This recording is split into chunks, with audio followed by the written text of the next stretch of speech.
First, you get a 4x8 sheet of particle board that is 1/2 inch. Cut it in half. Set the table saw to 10 inches.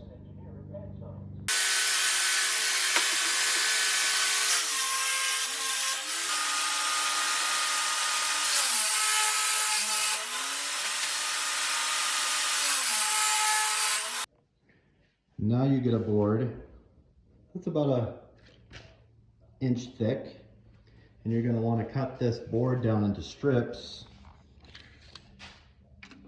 It's going to set your table saw to just barely over 1.5 inches.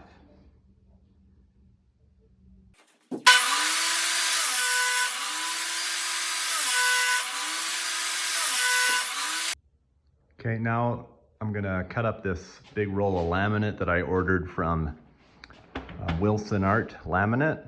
My distributor for it is Midwest Floor Coverings in Salt Lake City.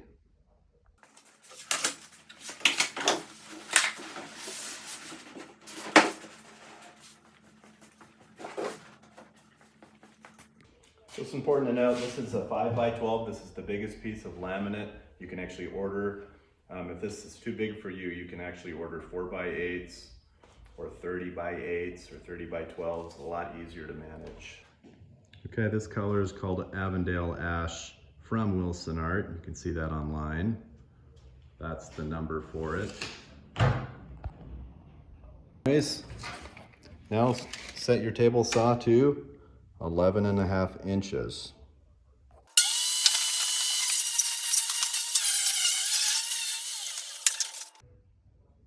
So I'm making 2 really long shelves. You're gonna need a top and a bottom per shelf. So 2 11-inch wide by however long you want it to be of these per shelf. So I got 4 of them. You should have a little strip left over, and now you're gonna wanna cut your strip that's left over into smaller strips that are about 2 3/4 inch wide. I'm gonna need 2 of them because I have 2 shelves.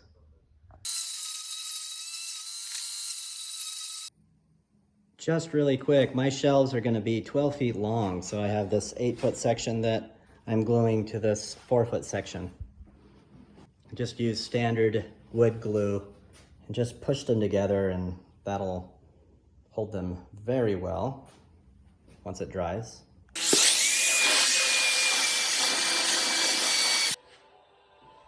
Okay, I got my 12-foot sections here, and now I'm just gonna nail these on to the front, all the way along the front here. It's nice if you have just one piece, if you got an 8-footer or 10-footer, but I only had a small piece, so I have to nail all these small pieces together.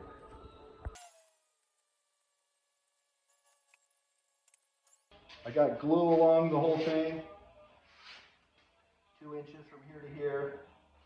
Make sure this is snug right up against this.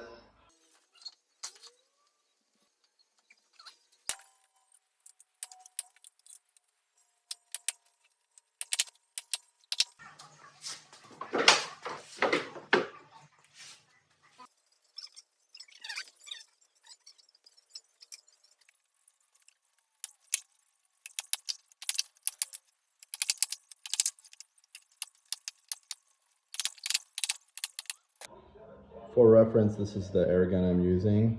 It's using 18 gauge, 1.25" brad nails. Okay, now you want to flip it up and you want to belt sand this smooth over here on the front.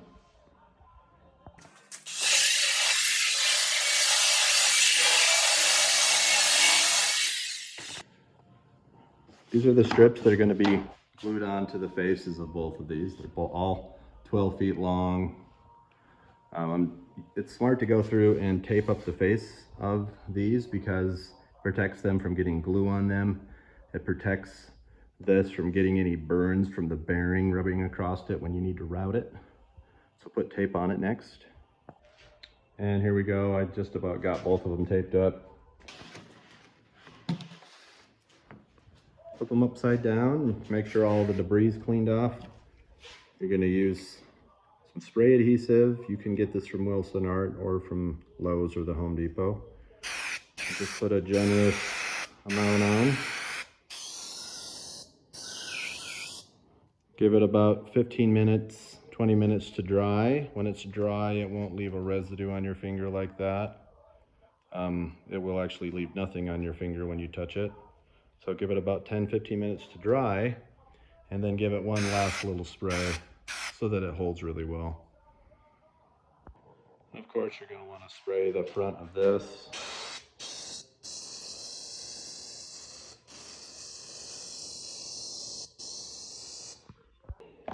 So this is dry, you can tell because it's tacky and it's not sticking to my fingers now. Same with this, it's ready to be glued on. Roll it into a circle like this.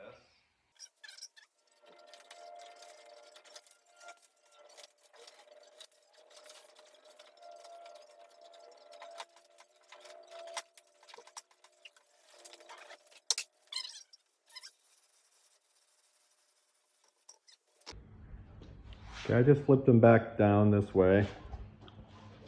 And now you need to go through and you need to sand, use a belt sander and sand this little ledge off here.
So as you can see, there's a little bit of overhang on both sides. That needs to be routed off. I'm going to use this, just a bottom bearing router. Just have that hanging down maybe 1/8 of an inch or less.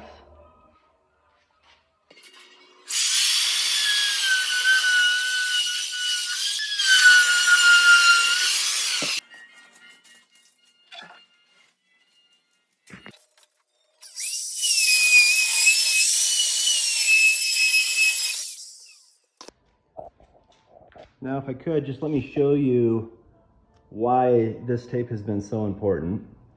See all the glue? There's a ton of glue on there, you can't even see it all, but it protects the space from all of that glue and residue. So really nice, don't have to do any cleanup. All you got to do is file the edges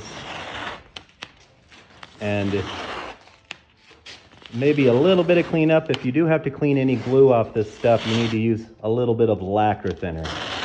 Lacquer thinner definitely works the best. See all that glue and junk now that I don't have to clean off. Just a little bit of ledge here that needs to be filed and it's all done. This is the file that we use to file countertops, laminate countertops.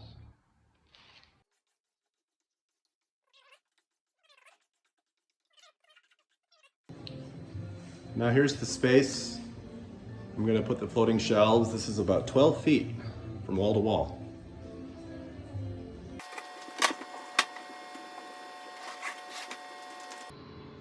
The boards that I'm screwing on the wall, they're 1.5 inches thick from here to here. And from here to here they are between 3/4 to 7/8 of an inch.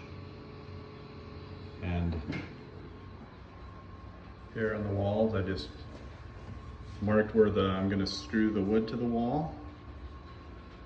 And then I marked where the center of my stud is. Makes it a lot easier when you're hanging them on the wall.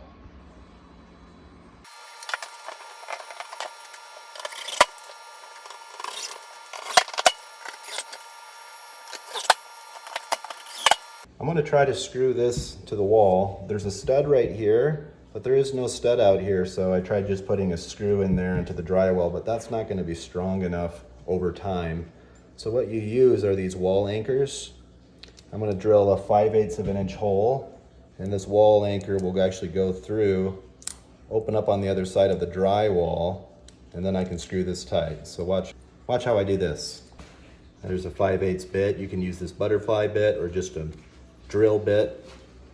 Go right about at the end here. And then put your wall anchor in. So you'll have your screw, then you put this on first, and this actually screws on after it. And then it's gonna be going in this way. So it can go through this hole. Pull it out, make sure it's stuck there.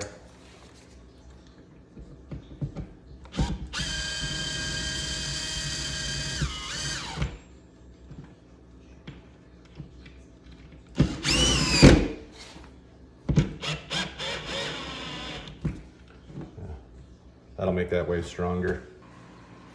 Now before you cut your shelves, you need to put in these metal L brackets. I got these L brackets at Ace Hardware. You can get them at the Home Depot or Lowe's. You can also order them on Amazon. From here to here is 8 inches. And then of course this is about 3/4, so that's 8 3/4 of an inch. And the inside is about 9 inches. So you just want to make sure when you slide that shelf on that it's going to go in all the way to the wall, and these aren't going to stick out too far. So as you can see, I got one per every maybe 3 foot.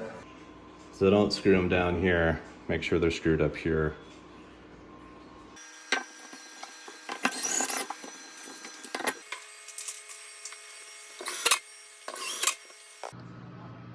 And of course, when you screw these in, you want to make sure they're not too high, not tilted too low. If anything, you can have them tilted just a little high there, so when you put the weight on the shelf, it goes right down to normal. And to make this one a little high, I actually had to sneak some shims in here. And the shims actually tilted this brace up this way a little bit. So if you need to add some shims in there to tilt the brace up a little bit, do that. Now when measuring to cut this, if it's wall to wall, measure with a tape measure from the wall to the wall, and then you're going to want to cut it a 1/4 of an inch short.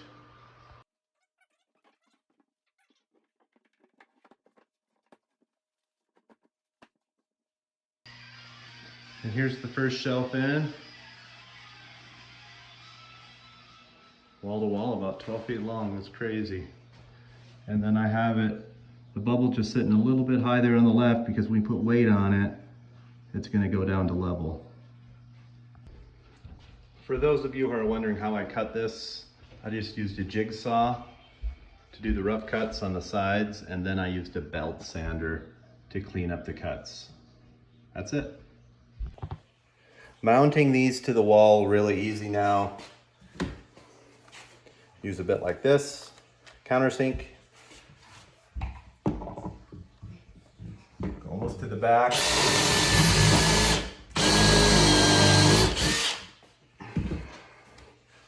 And then an 1.5 inch or a 2-inch screw. Make sure it's tight up against the wall. And you're going to want to do maybe 5 along the bottom of that entire shelf. And now you got this hole underneath.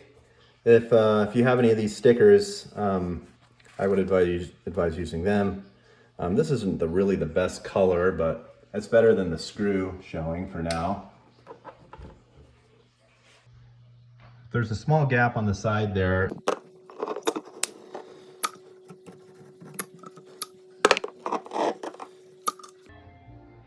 And here we are, they're all done. Thanks Thanks for watching up to this point. Please like and subscribe. These floating shelves are very,